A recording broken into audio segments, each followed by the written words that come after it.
And now, here's your host of Shaping Success, Wes Tankersley. What is up, everyone? Welcome to Shaping Success. My name is Wes Tankersley. I'm your host, and have an awesome interview here today with a friend of mine that I actually got a chance to meet. We'll get to that in a minute. If you can do me a big favor, please like, share, and review. Help get this show out there because I can't grow without your help. If you would like to join the Patreon for as little as $4 a month, you can do that. The link will be in my bio in the, it's patreon.com/Wes Tankersley. Come check it out. You get some bonus coverage. There'll be a little bit of conversation with my guest after we get done with the interview. And then there's 3 or 4 that you can get and pick up after if you join. So a great little candid conversation, just back and forth between the two of us. Also want to remind you that if you would like some coffee, warriorscollectionbrand.com. They got a new code for me, 15% discount, hashtag SWC, which is Success Warrior Crew. Go ahead and use that code to get 15% off of your coffee order.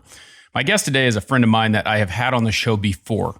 When I first met him, he has an interesting story, and I've talked about him a bit. We posted, you saw a lot of stuff and clips when Geeg was here. His name's Geeg Wiles. He has a mascot with him named Ahab, and you'll be able to see that here shortly. But it's really cool to get to hear the story and meet with people on the internet that like you may have never known.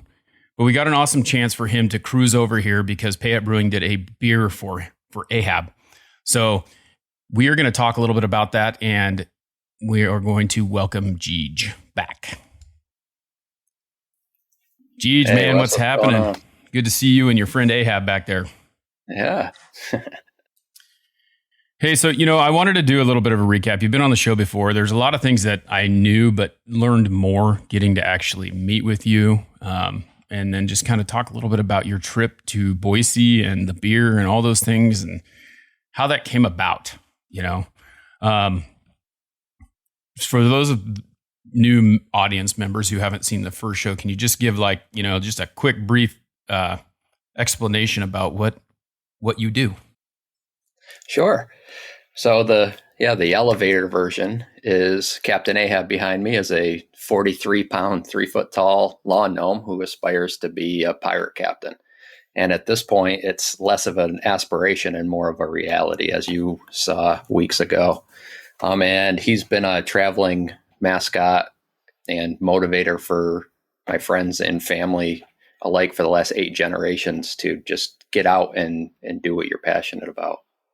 And like you said, I'm sure we'll get into all the details again. But yeah, it's one thing to talk about it, like to have a conversation with you. I mean, you live in Massachusetts and I live in Idaho. And the first time I had you on, we got a little bit of the story. And it was interesting to actually be with you and see it transpire, because for those who don't know, Geeg packs around Ahab, which is how much do you weigh? 43 pounds? Yeah, 43. He's a 43-pound garden gnome. And, his grandfather basically, we're going to call it commandeered because that's what you call it. Yeah. Basically stole this garden gnome before heading off to war or heading off on a boat for World War II. So, I have to say, when I met you, because I've talked to you, right? Like meeting someone on the internet and talking to someone on the internet like this is different than in-person conversation. And it's amazing because you kind of know what's going on. You see the pictures if you go and follow you on Instagram and the website and all that stuff. And you see, packing around Ahab. But to actually see it happen is like a little bit different. I'm sitting here thinking, all right, what's this going to be? We show up to Edge Brewing, which is another brewery. We go to have lunch. This is where we first met. And here comes Geeg with Ahab. And he's got this way of packing him around because he fits right. The legs fit right over his shoulder. He's done it for so long. It's like crazy. And then we talk a little bit about it. Like we take him into, shake hands, meet, kind of exchange some stuff and talk a little bit. And then we go into the brewery and we sit Ahab at a chair. Tell the people kind of how that goes, because I'm looking at you and I'm going, the waitress walks up, who's your friend? And then it just kind of goes from there. Tell them a little bit about that. So Wes meets me. I carry him like an 80s boombox is how I describe it. He's just sort of resting on my shoulder. And I'm sure that explanation is outdated for sure at this point in my life. I've never actually seen people carrying around boomboxes like that either.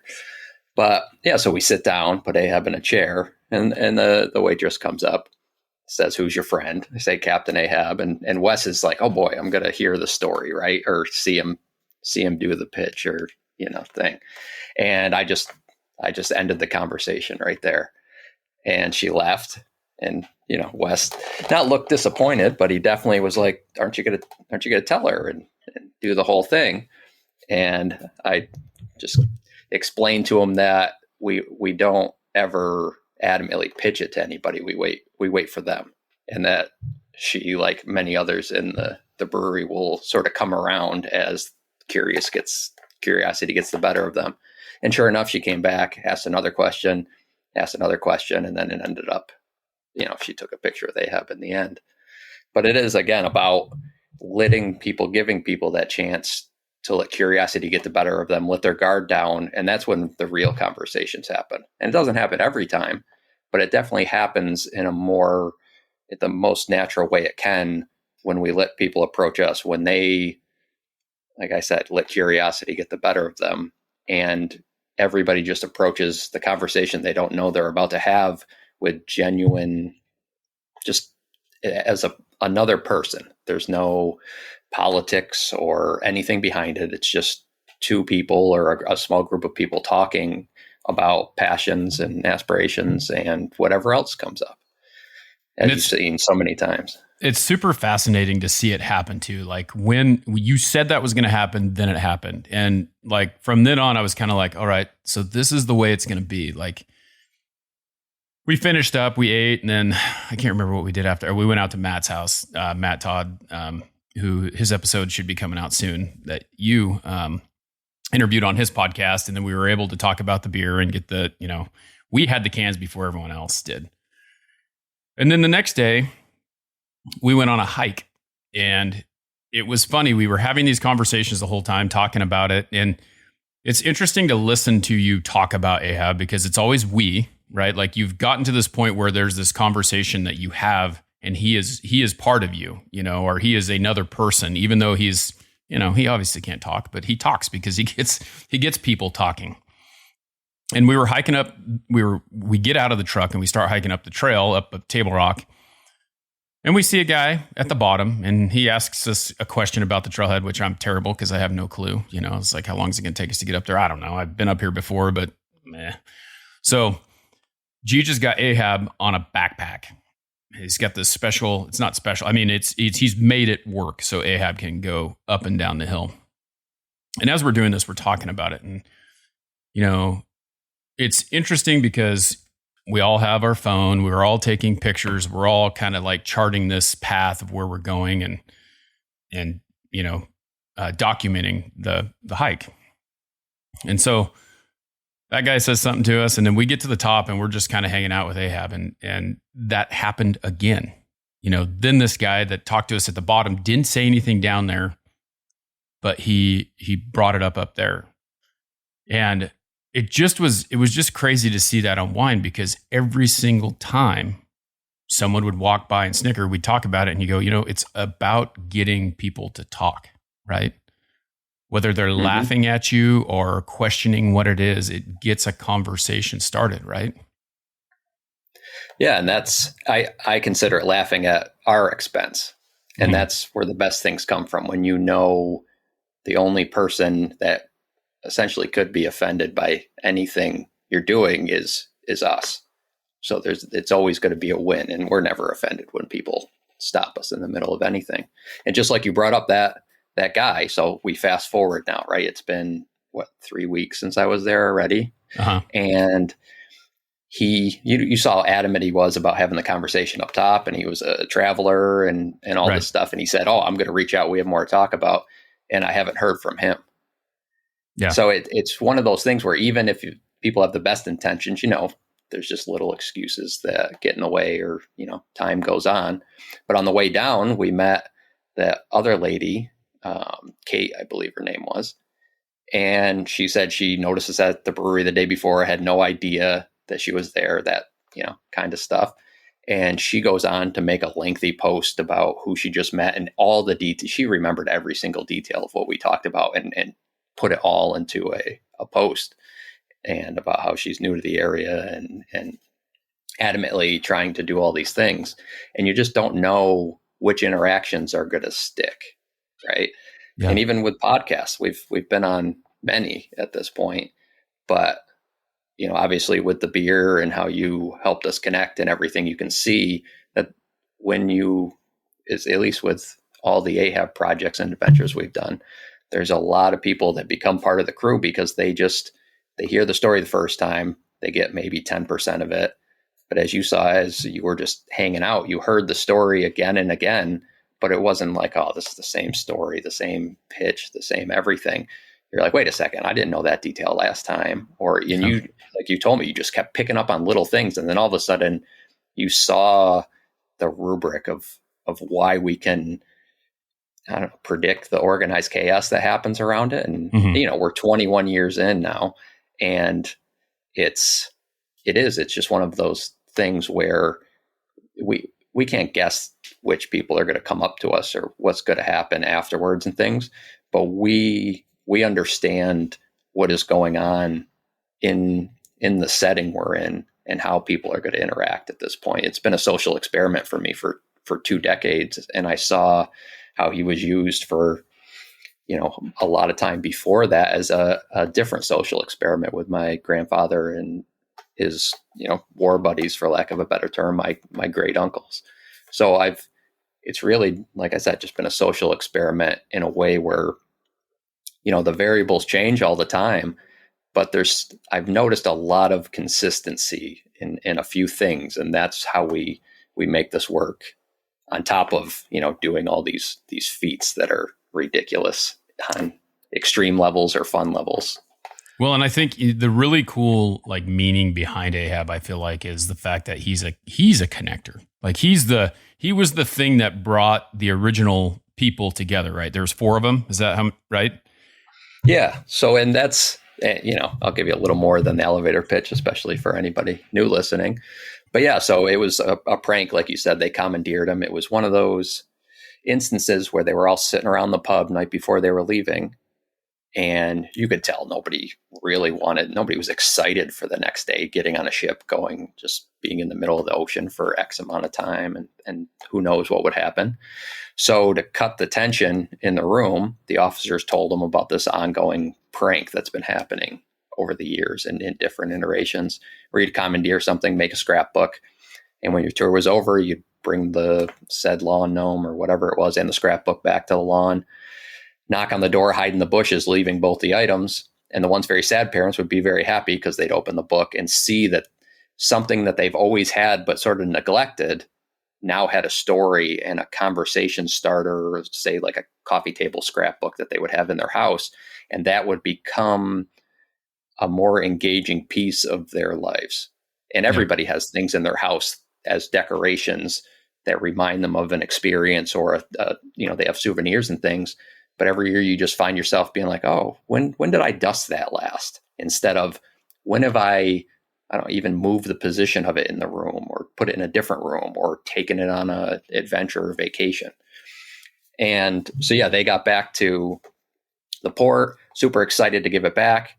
And they realized, between the obvious inebriation that happened that night and being in a town they'd never been in before, and at night, and 2 years later, you don't remember every single detail of a place, and especially of this kind of thing.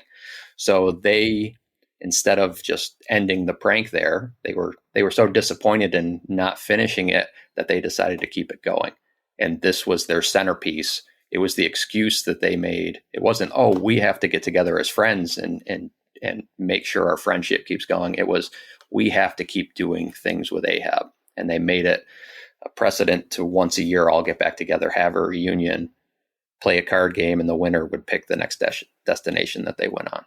And these destinations weren't, extreme things like Kilimanjaro or whitewater rafting or even comic conventions like we'll do.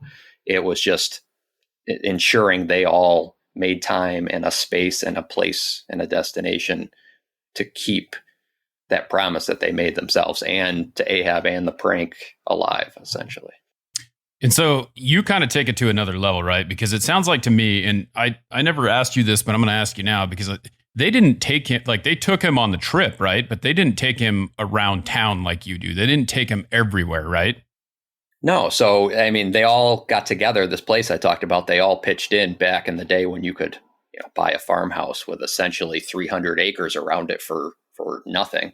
Mm-hmm. And they left him there a lot of the times, or sometimes he would be, go home with somebody else and essentially just be a lawn gnome again. Yeah. But it was that reminder every year to get him off the lawn, to get him out of that fence imprisoned yard that they would put him in now, and just to make sure he kept going. But yeah, a lot of the times it wasn't, even a few people around town or things might have known that they had this tradition, but it wasn't this every day, every minute of their lives trying to make sure their code of conduct was being, upheld. It was just more of a once a year thing. Mm-hmm. But growing up seeing this stuff brainwashes you in a way. It gives you characteristics that, they developed over years, but I grew up with this code of conduct in a way. So to me, it was seeing how passionate they were about being with their friends and connecting and doing these things, which made me, and, even being a pirate, like every chance I got, as you've seen in a lot of pictures, I would dress as a kid for Halloween as a pirate, or any excuse, any theme thing.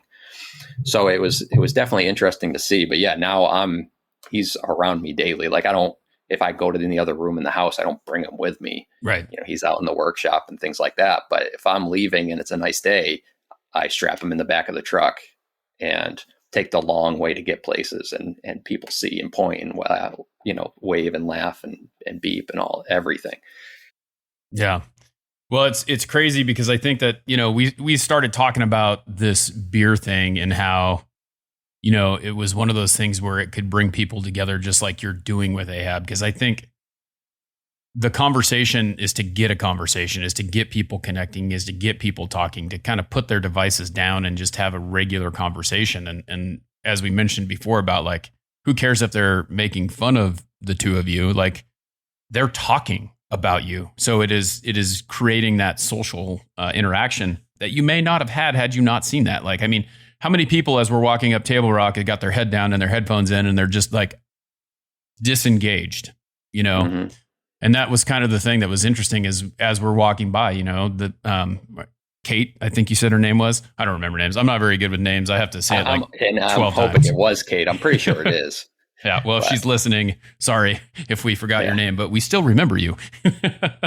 But yeah, I mean, it was just like, here you go. And she saw you at the brewery, which I didn't think much about it being the beer thing being more until you kind of talked about it being a conversation starter, because we're going down to Payette Brewing, which I had honestly never been there before. I drink their beer, right? Like, I think they have really good beer, but I had never like actually sat down there and just saw the type of place it was. Like, I mean, it's a great venue. It was like the perfect catch for Ahab's beer, because it's about people interacting. You go down there and you look, and they have this outdoor, they call it the beer garden. It's on turf. It has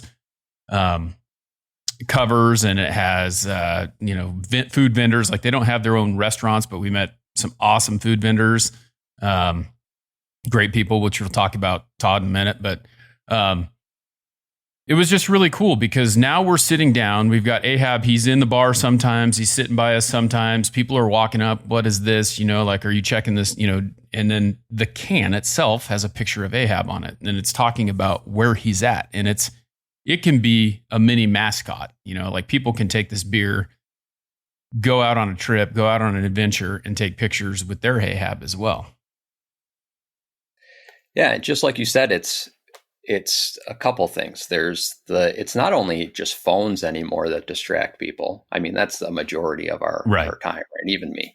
But it's just the bandwidth you have, burning the candle at every end, the side, and, just basically throwing it in a fire. It's not even a candle anymore, right? It's everybody has so much on their plate that they're not even distracted. They're fully unengaged at this point. And there's so many of us that are, where it's just like, wait a second, 5 days just went by and I didn't have a thought to myself, right? Just because you're just always filling the schedule, always have something going on. And when it comes to icebreakers, like obviously beer is a great one, but Ahab is just a bright yellow beacon in a way to make you look up or make you be like, wait a second, what's going on? That is not normal, no matter what the circumstance is. And a lot more places, like a brewery, he can almost blend in a way because there's so much else going on. But, when you're on top of Table Rock and there's a 40-pound statue up there, you're like, wait a second, how did that's out of place, no matter what the context in many of these adventures that we take. But yeah, it's just about people finding that icebreaker about somebody, or you having one to have people start that conversation. Because we all know, like, you think about grade school and you don't realize how many awkward conversations or just bad conversations you had as a kid, but you were always just interacting with people, and you can remember like when you met people and things. And adults don't realize you're going to have those awkward conversations no matter who you're starting with. But if you get by that first 5 minutes, you find that pace, that rhythm of a conversation, and all of a sudden 2-3 hours can go by, right? So it's just having these habits and these practices and polishing them that I get to practice because of Ahab all the time and get better and better at. That I think it should be part of everybody's daily routine to even just find somebody, try to have a conversation because you like their hat or their shirt or the color of their hair or anything. It's easy to, like, when people are walking their dog, right? You can bring up how cute their dog is and just start that thing about the weather. Who cares? Just talk to people. Yeah. And I think it's trying to remember if it was before you were here or after you were here, but I was thinking about it as I walked into the auto parts store the other day. It was kind of like I walked in there, no one at the counter. I kind of look in the back, because I'm pretty observant. And I look and I can see a guy sitting back at like the back counter, like where they do returns or whatever they're doing. No greeting, no nothing. I need a gas can. I go to the back. I find the gas can.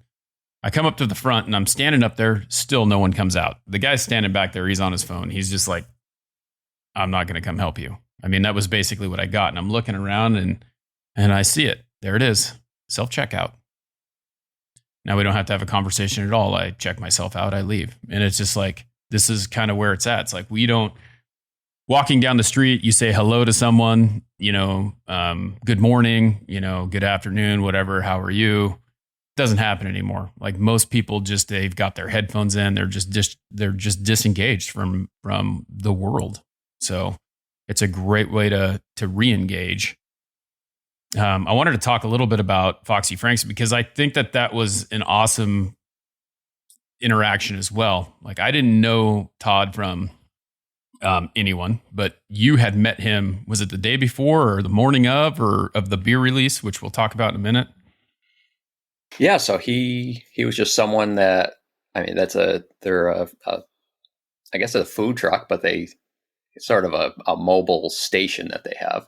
Yep. But they're down at Payette a lot, and they saw the release and reached out because Todd's a veteran, a Navy veteran, as you saw, and he wore the hat and everything. I didn't know this, and I mean now I feel like I wasn't very. They call it a Dixie cup, like I didn't. Right? Yeah, those old white hats, right? Yeah. And so he, before we even met him, he made like basically an AI post of a pirate saying that he was going to be down there. And it was just a unique way to tell everybody where he was going to be, but about Ahab being there too.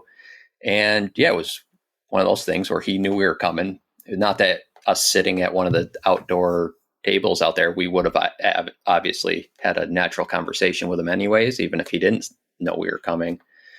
But it's just the way that he reached out before he used Ahab as an icebreaker before he even saw Ahab in a way. Right. And you saw how he treated us like family, essentially. Everybody, anybody that was talking to us, we were arguing over who was going to go get the other one beer, right? Yep. Because we both had like the bottomless tab. I temporarily had it, but he does all the time, being one of the vendors there. And yeah, it was just such a fun conversation with him and his partner. And like, he had a couple different, I can't remember if they were relatives or just friends of the family that were working there with him as well, that were changing in and out. But yeah, it's the same thing. His icebreaker, right, is having the food and just the ambiance of what they do. And which you saw how many people they were like hugging and having conversation. Right. And they knew people for years and things, and it was all around this concept and adamantly having that schedule and sticking to it. Right. Right. And that's the most you can ask for out of any business. But I don't even think they care about the business as much as they put time into those interactions that they have with each person that comes up for food or just conversation. So their icebreaker is much larger than Ahab. And, and mobile, but they're not going to be on top of Table Rock. Right. Yeah. But it's one of those things where they've found their icebreaker, they found their niche, and they are passionately happy about what they're doing, even though you saw how busy it got and the lines they had and everything. And I'm sure there's a lot of hard work that goes into it, but the outcome, the payout isn't monetary, right? It's the experience. It's those conversations. It's just being engaged with people, because whether it is phones or work or whatever it is, it's just using your time to do, to just progress something. Right. And some weeks you only get 5 minutes of stuff done, but you can't say, oh, well, I missed last week, whether it's going to the gym or, a podcast episode or whatever it may be. It's the next week. You don't even have to double down to play catch up. It's just do what you can and always hold yourself accountable, or create a group of people like my grandfather did, and on accident completely. They weren't the sharpest tools in the shed in terms of all of the, like, if they watch this podcast, they'd probably be giving me a hard time, what I've created is much different than what they created, but it was the building blocks. Right. And I've taken it to another level, and not that it has to be whoever is the next caretaker in terms of, friends and family and the generations that come. It's not about doing more than the last group did. It's just about continually doing this and creating a legacy over time, because time's the only thing that does that. You can't cheat to get ahead with this stuff. You have to put in the time, and time has to go by. And that's the thing that most people don't see anymore. They just want to be at the end. Right. Whether you're playing a video game or your career or whatever it is, it's always like, okay, how do I do this faster? Instead of just, it's going to take this much time, and these are the things that I want to do with my life, with my schedule, and over time. Because everybody knows you can do 10 hobbies, but you're going to be a C- at best at all 10, right? Yep. Instead of just picking 3, and until you master them, not adding more to your plate. Yep. Yeah. And I think that's a great way to do it, because I think that a lot of people don't, and I'm going to do a couple episodes about like timelines and how people see that, and how your path intersects with that person in moment in time when you meet them. Like, I met you over a year ago and we had a conversation, and that is the first time. And that's what you know of me, and that's what I know of you. Now, you don't know unless you have a conversation with me about who I was 10 years ago, who I was 20 years ago. You don't know those things unless you have that conversation, but that doesn't mean that you were there and you experienced them with me. So you realize people see what's going on with Ahab right now, but they don't know all the hard work you did to get there. And I think one of the things we talked about a little bit was like the social media aspect of like how you're doing that and how you like it, but it's kind of a love-hate relationship. You're doing a lot of things with Ahab because, you're a silversmith, so you can get the treasure. I have a couple pieces of treasure. You got the beer going. You were a TEDx speaker. You actually kind of had your own series, right? Or you organized it where you live for other people to come as well. So, there's so many things that you've done to get to the point where you're at, along with this brewery thing. So let's talk a little bit about that. How did you get connected with Payette? And I'll let you tell a story, because it was kind of it was a cool thing that you decided you were going to do, and then you kind of reached out to my friend Jay and I, and we talked about it. But tell us how that happened. Yeah, so I mean, it's like we were talking about the building blocks. It's all at this point. We have a following that's you look at our numbers and it's not crazy. It's not hundreds of thousands or anything. It's hundreds or thousands on social media, right? It's really not that large, but it's a core. We're not looking for numbers. We're looking for the people that are going to stick around, that are going to join the crew and be part of, be on the ship essentially. And so for bucket list now, like anybody we've ever met, we always, we get into conversations about what you want to do or what you're passionate about and things. And if it's anything that is, like a summit or whatever goal, we add it to Ahab's list. And, wanting to be a pirate like he does, always aspiring to be that captain, a grog is obviously another feather in his cap to make it more official, right? Yep. And so with a following that's taken me 20 years to build, and people have come and gone from the crew, different, jobs, families, moving, whatever it is. But it's always grown to the point now where we say, hey, this is the bucket list item we're going after. Does anybody have any experience or information or anything, recommendations to help us get to the next step? Because just like you said, even 10 years ago, I don't know the experiences that were the breadcrumbs that led you to starting a podcast, right? Or whatever that is. But and you bring up a lot of highlights, that the bigger feathers in our cap. But it was at the beginning, it was just throw them in a car. We went to, like Key West to get the southernmost point of the United States, like the buoy that they have, right? And it was just destinations and oddities in the world, like the world's largest ball of twine, and going on road trips, national parks. And over time, we've recorded things over the, just horrible recordings, somebody following me with a camera once in a while. And I watch what I used to say or wear or anything at that point. And I think to myself, like, who's going to talk to this person? Like what a dummy I was. But I think if we all look back, we're all in that same mindset. But yeah, for the brewery, it was a call to arms. It was asking the crew, what brewery would be a good match for our mission. And Payette was an awesome one that you recommended, with a few others that were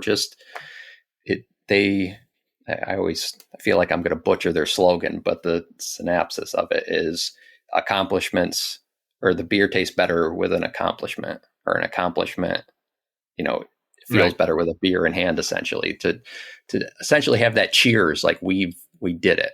Right. Which is really how this whole thing started, was over a drink and having the courage because of those things. Like, they had a couple drinks, got braver than they should have, but sometimes you need to overstep. You need to make a promise that is out of your wheelhouse or range, that you have to aspire to, right? Yep. Saying like, oh, I'm going to go do that because it's the same hike I do every time, so I know I can do it. It might help you grow a little bit, or you're going to see something different or meet somebody else, but you have to always look 10 steps ahead. And even if you only get 3 there the first time, there's bigger gains. Right. So yeah. And with the brewery, you saw all it was, you tagged them. Right. And I reached out and said that one of our crew members has recommended you, and we'd love to have this conversation, and this is what we're about. And they just happened to be in a very open and like-minded mindset about working with people. And our situation with them isn't, I don't want anybody to think this was super unique in the sense that they've never worked with anybody before. You've seen, like, now they have dozens of events every month, and they'll do limited releases with any good cause or story or anything, really. It seems, the more I've looked into them now. But you also see, it's been, like you said, it's been a little over a year, probably a year and a half, 2 months, something like that, since we've met. And that first time I was on the show, did you think we were going to meet in person? Right. And those are the things that I hold myself and Ahab accountable to, because before, everybody that knew about him, we'd met in person, they'd heard the story, and they've stayed connected. And as Ahab grew through social media, and, other bigger feats and things, it's all of a sudden like, oh shit, we know, or more people know of us than we've met. And we had to even change our rubric around to realize that there's people out there we need to meet now. Like, we're connected. You've put in the effort and help us spread the word. And we ended up out there. And we always try to hold ourselves accountable to try to meet every single person that puts in the time to this. Yeah. And you mentioned the whole like love-hate thing with social media, because I'm over all of it at this point. Right. I mean, podcasts are great because it's conversations. I know we're not in person, but Right. it's just, we all know it's a big advertising and monetarily whatever scheme, right? At this point, it's not for the social side of things. It's for the dopamine fix to get everybody going. So it's kind of a necessary evil in this day and time as well, because like trying to get yourself out there, it's really the only way to do it. I mean, I talk like in my day job about like advertising and things like that. People don't read emails anymore. People don't respond to text messages half the time. People don't, like, if you mail them something, they just throw it away. I mean, I think about my own, like how I go get the mail and I start looking through it and there's like flyers and offers and things like that these people are sending out, rip them up, throw in the garbage, rip it up, throw in the garbage. I mean, it's just kind of the way it is. And so it's a necessary evil because someone needs to see your face in order to know who you are, but it's not the same as what it was before. It's like they know who you are, but they don't really interact with you. They know that glimpse of your life of what you see, what's going on right now. Right. Well, and I think the social media, I mean, especially for us, like we don't adamantly post anymore or try to keep conversations going on there. Mm-hmm. Like we have different theme things and things, but we only post when we're actually doing stuff. Yeah. And it's just a decision that we decided to make. And it's definitely hindered activity in terms of engagement and things, but at the same side of the other side of the coin, I literally put my phone on the desk in the workshop or whatever, and I go do things, and I come back a couple hours later and I'll check it, but I don't check it every time it beeps anymore. And it's given me more energy to work on the things that we're trying to do next. Yep. And like, I know it's crippling us in some senses for a business, for lack of a better term, for, the organization at this point. But in terms of mental, physical, every kind of health, I know it's more of a benefit to just put it out there. I know everybody's going to see it because everybody's news feed is already, every time you refresh it, there's not new stuff there anymore. Yeah. It's new, but it's not your followers or the people you want to see. It's a TV show that you just keep looking at clips for. Right. So I know when we post, even if it's a month later, it will be the first thing somebody sees because it's the newest thing if they're one of our followers. Yeah. And I think you had a really good valid point about the followers as well. It's like, you don't have like, I was talking to my friend Jay yesterday and he was like showing Will Smith. He's got like 63 million followers. I'm like, holy shit, 63 million followers. Okay. So I have, I think, 3,500. Okay. And I probably out of that 3,500 have 10, 15 people who interact with me. And I feel like the amount of people that you have, which is a little bit less, but those are real people that really interact with you, that really engage in what you have going on. So Jay said it to me yesterday. It was funny. We were talking about a lot, like we do our Instagram. We do One Drink Wednesday every Wednesday. And he's like, maybe we're not doing that bad. Some guy who had 1 million followers only had like 7 or 8 people in the audience. And we have 13,000 between the two of us.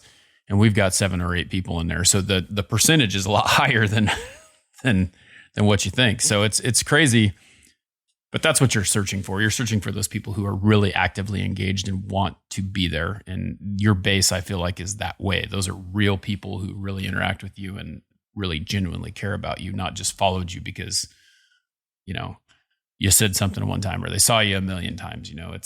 It's more meaningful. Yeah. And I mean, that's how I always hope it's going to be, right? Just always I consider everybody that follows us part of the core. Like they have a picture with Ahab, or that's how I consider people crew in a way. And even if they don't have one yet, they're still adamantly helping Right. Ahab do one more thing. Right. So, and I hope it stays like that. Even if I don't see the likes or the engagement on social media, I know when I bump into people from time to time, or we catch up in things, they're just like, oh my God, when's the last time we talked? And he's like, my friends will say like, oh, well, I saw you did this, this, and this. So Right. I know they're keeping up with the news, or they check the website where everything is always up to date there. Yeah. Where it might, you might see we haven't, put an album together in a couple months, but that was the last big adventure we did. And we're doing the work in between, but nobody has to see every little intricate piece of that, or even care about that. Like, right. Everybody's got other things to do. I'm trying not to take up more time than I should with anybody in terms of what we do. It's not always like, hey, keep looking at us. It's just, hey, make sure at some point you have a reminder, whether it's a piece of silver in your pocket or on a shelf, a t-shirt, a mini Ahab, whatever piece of your picture with him that you put somewhere. When you look at it, you're like, wait a second, I should check in on Ahab and see what he's been up to. I'm sure he's done something ridiculous since the last time we looked into it, and just check in with us. That's all. And we love talking to people. Like, obviously we love talking about all the things that he's doing and all of that. But I check in with everybody about their goals, and what they're aspiring to do, because that's what it should be. It's if we can do this together, if I can do this with a 43-pound handicap, whether it's summit a mountain or go to a museum or whatever it is with him, then what's stopping you from finding 5 minutes a day, which turns into 10 minutes a day, which turns into 20 minutes. And then all of a sudden it's just like working out or anything else. The more you use that muscle, the easier it gets. And the first couple weeks is the hardest. It always is, no matter what it is. Right. So it's just making that, doesn't even have to be a routine that's the same time every day or whatever it is. It's just knowing that you have to put in X amount of minutes over the course of a period of time before you're going to get there, no matter what the schedule of that is. Yep. And it's amazing to hear you. Sometimes you describe him as a burden, but he's your burden, and that weight on your shoulders that reminds you that anything is possible. Think about your life carrying around 40 more pounds. Like, what is that like? How does that deter or make a barrier for you? And, just getting through that. And some people do have physical burdens, whether it's a weight or just a limitation. Yeah. A lot of people have mental burdens. You get a text message today, and that could be a burden on your month, right? And it's just it's a sentence, and it's just the way your mind, reacts to it and everything. But our one of our taglines is how heavy is your excuse? Right. Because ours is 43 pounds. And sometimes it's the weather that's your excuse. Like, oh, I'm not going to go for a run today. Or we can't do that activity because of whatever it is. Or sometimes it's a monetary thing that's a burden. Sometimes it's a time thing. It's burdens are, and I say he is a burden. He's 43 pounds. Like, you saw me hiking. Was I laughing and cheerful the entire time, or was I saying words that I won't say on here? I think I heard probably 4 or 5 times. I forgot how heavy he is. I haven't done this in a while. Like, it's this. I remember now that this pack, because you took the pack up Kilimanjaro. It's like, I remember why the problems with this thing. Those types of things. And the backpack was, for Kilimanjaro. But you saw, like, Table Rock, I'm not going to shoulder him for that. So the backpack is my excuse to not do it, right? Yeah. I could have said, oh, Table Rock is it's out of our wheelhouse. But instead, no, we have this custom backpack that barely fits me, right? Right. I'm still modifying every time. And it's just, like I said, making excuses to do things. Right. Like, oh, it's raining? Well, at least I won't be overheating when I'm running, or things like that, where the excuse is the reason you do it. Yep. Ahab was the excuse for the generation of caretakers before me to always get back together. And I know for a fact that it pissed off their partners, their wives, that they were like, what do you mean you're going to take off for a couple days with your buddies because of a lawn gnome? Like, we got stuff going on. Right. But I'm sure it was a much different conversation, but you know what I mean? Yeah. It's just, but they're just like, nope, this is something we do. This is not up for discussion. This is non-negotiable. Right. And a lot of people, I don't think, have those boundaries, whether it's in their relationship or work life balance or whatever it is. They don't have that. Like, no, these are things that I have to do, and I can adamantly work around it and make everything work. But a lot of people are just like, well, work only gives me 10 days off a year, or whatever the ridiculously small number of vacation, or, people they're scared to use their sick time half the time. Right. And things like that. And you have to slowly create those balances. And don't get me wrong, like, we're not just crazy wealthy or anything like that, but in terms monetarily, but experience wise, I know for a fact I've lived 5 lives worth of experiences already. Yep. And hopefully I'm only halfway done. We'll see. But it's one of those things where you have to realize what's important, because as a kid, I was around much older people than most people, I think, or I was right. And I always wanted to be, because they had all the stories, they had all the experience, whether it was from being in the same place and working there for 45 years, or from travel, or both. But all I knew was they all said the same thing about life. And everybody comes to the same conclusions about how there's not enough time, and there's not enough, whether that's not enough time to do the things you want to do, or see your friends, or whatever it is. You always didn't put enough time into whatever it was. Right.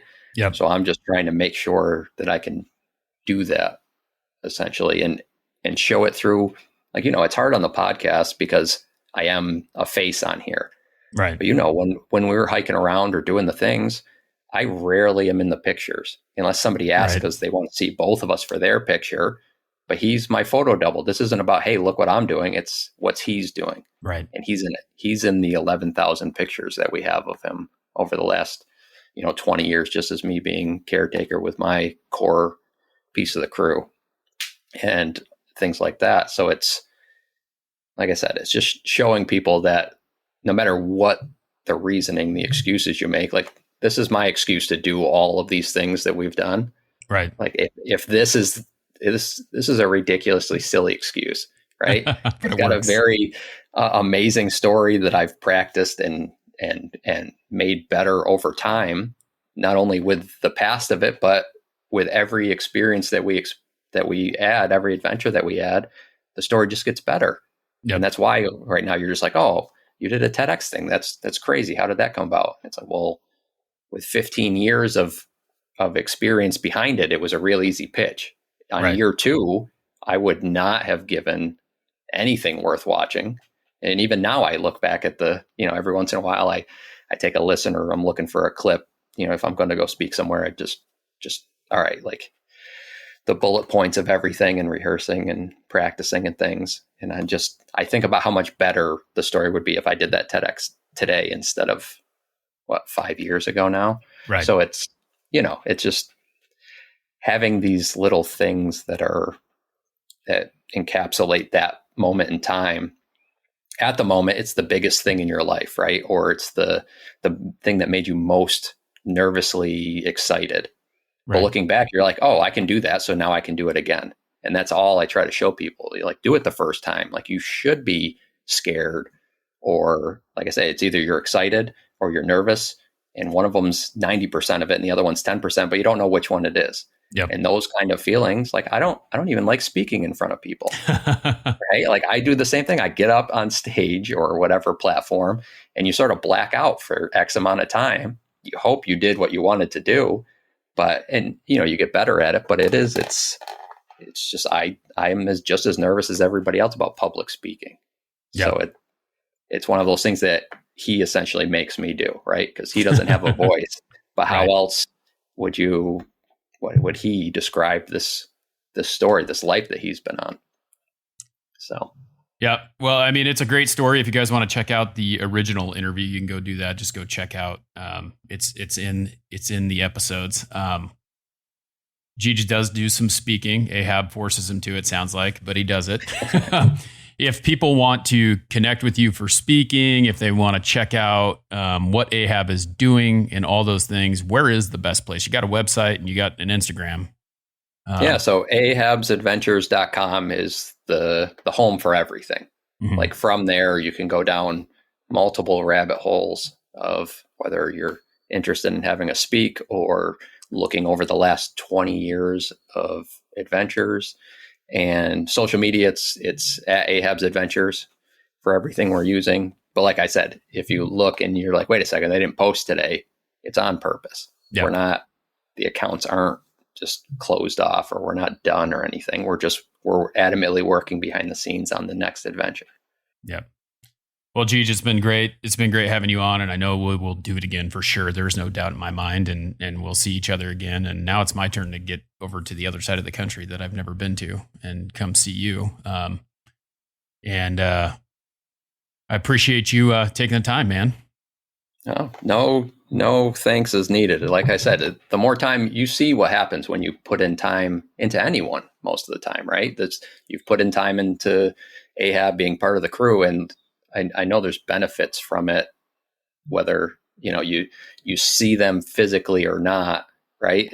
You know that the time you put in is worth every minute, and that's something we can't explain to people. You just have to dive in and see where it goes.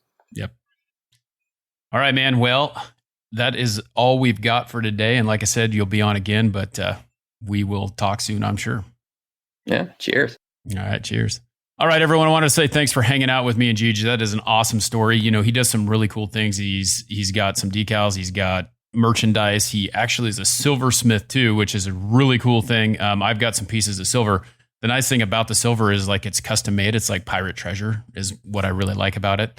And it's also worth its weight in silver. So it's really worth something that you can tangibly have and use. It's cool. And if you haven't had real silver before, it's really heavy. And once you feel that, it's amazing. I wanted to say thank you to Nikki Pavlovich, our Patreon supporter. If you want to join Patreon, go ahead and go do that. Links are in the show notes. It's at patreon.com/Wes Tankersley. And go check it out. Go join the Patreon for as little as $4 a month. You're going to get a bonus coverage after I get off the show here. I'm going to talk with Geeg a little bit, and I have 3 other ones in there where we just kind of have a little bit of side conversation, and you get to hear kind of the background information. It also helps me to grow the podcast and upgrade and get better equipment and things like that, so you have a better listening and viewing experience. Until next time, I challenge you to find the shape of your success.